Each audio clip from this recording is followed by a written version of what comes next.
I'm Patty Ann Brown, and you are in the strategy room. Over the past few weeks, Senator Ted Cruz has signaled a shift in strategy. He was focused on obtaining the necessary 1,237 delegates to clinch the GOP nomination.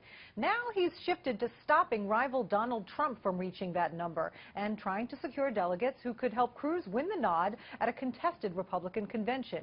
Is this strategy going to pay off for Cruz? Well, joining us now to weigh in are Democratic strategist David Mercer and Republican strategist Adam Goodman. Welcome to you both. Thanks, Diane. So the Cruz campaign has long been praised for its ground game and organization. David, how critical is that in this race? Well, it's very critical, and it is showing, as we've seen in the awarding of delegates to Cruz in Colorado and other states. And if I might point out that, look, it's not only how many delegates you win in state by state, but what delegates are selected for you to go to the convention. And Cruz, through his organization and knowing the process very well, or I should say definitely better than the Trump operation, is securing delegates that will make it challenging to Trump reaching the 1,237 that he needs for a nomination. And if it goes to second ballot, that's key, because 80% of those delegates that are pledged to one candidate or another are free agents, and they can go for whatever candidate they want in the second ballot. And that's what Cruz is betting on. That's what Cruz is trying to do, is get this to a second ballot where he has a chance at the nomination on the floor. Yeah, and meanwhile, Governor John Kasich is doing the same thing. Trump has criticized the nomination process as rigged.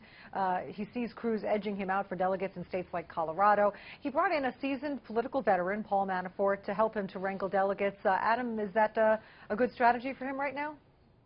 I think it's a good strategy. I mean, for months, Trump's been winning the popularity contest, and Cruz decided he'd counter it by trying to win the delegate race. If Cruz prevails, I think he will pen a new book, probably entitled Cruise Control, which talks about the power of the ground game, of social media, of kind of doing the things that go beyond the televisions and smartphones of America and how you win contests. But when it's all said and done, and you might say that was a book that was written brilliantly, David, you'll probably like to hear this, by Barack Obama when he ran for president. It's being rewritten. Here's the unknown. Here's the unknown. If Trump gets very close to 1237, and I think he's going to get close, regardless of playing by the rules and doing things that are according to the book, there's a word called fairness and maybe even justice that will come into play here. And I think that's something that Donald Trump is already playing on, is not just by bringing in Paul Manafort, Rick Wiley. He just brought in a great talent from Scott Walker's operation. At the end of the day, does it feel right that the nominee is the right nominee in terms of what that nominee merited and earned on the very hard trail of presidential politics? That is the great unknown, and I think that's something we're going to see as we get closer to Cleveland. Yeah, interesting. Trump way ahead in New York. After that, the California primary quickly approaching. That's going to be crucial for these Republican candidates. There are 172 delegates at stake there. Trump ahead in that state in recent polls. David, what do you see happening in California? Well, I see, one thing California is not, and that is a winner-take-all, meaning that if Trump were to win the state, he'd win all 172 delegates, and you might call it a done deal as it relates to the nomination, but it's not. And Cruz is going to not only get a lot of delegates, I believe, in California, he's still going to get a significant number in New York and Nebraska and some other states that are still left before the convention.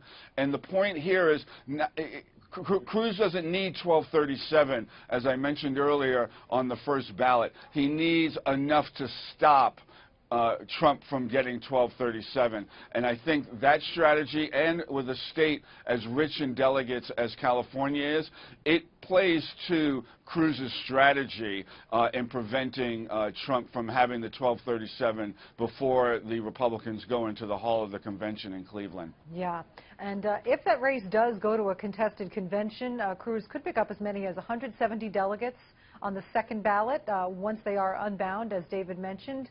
Adam, what does that mean for Trump, and also what impact does Governor Kasich have at that point in an open convention?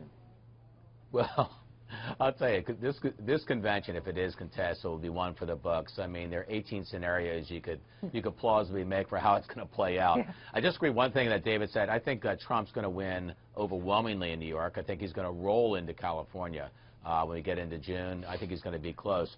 But the biggest thing to watch for in the Republican convention, which makes it very interesting, clearly there's an effort to stop Trump from getting not only the 1237, but getting the nomination.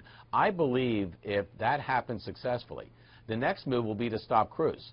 The very people that are lined up behind Cruz will start to peel off from him as well. I think that convention could go in all sorts of directions before it's all said and done. And the Republican Party, the establishment, is starting to get that. They didn't before. They understand it now. And the best thing they can hope for, in my opinion, is not a long, drawn-out, crazy, maybe convention that maybe distracts and divides the party, but something that comes in for a cleaner landing. And watch for the Trump deal. If nothing else, Donald Trump is America's great deal maker. I believe a deal will be cut before the convention. Interesting. We'll keep that tape and we'll play it back if you're right. All right. Adam and David, thank you both so much for joining us. And for complete coverage of the 2016 election, go to foxnews.com. I'm Patty Ann Brown. Thanks for watching.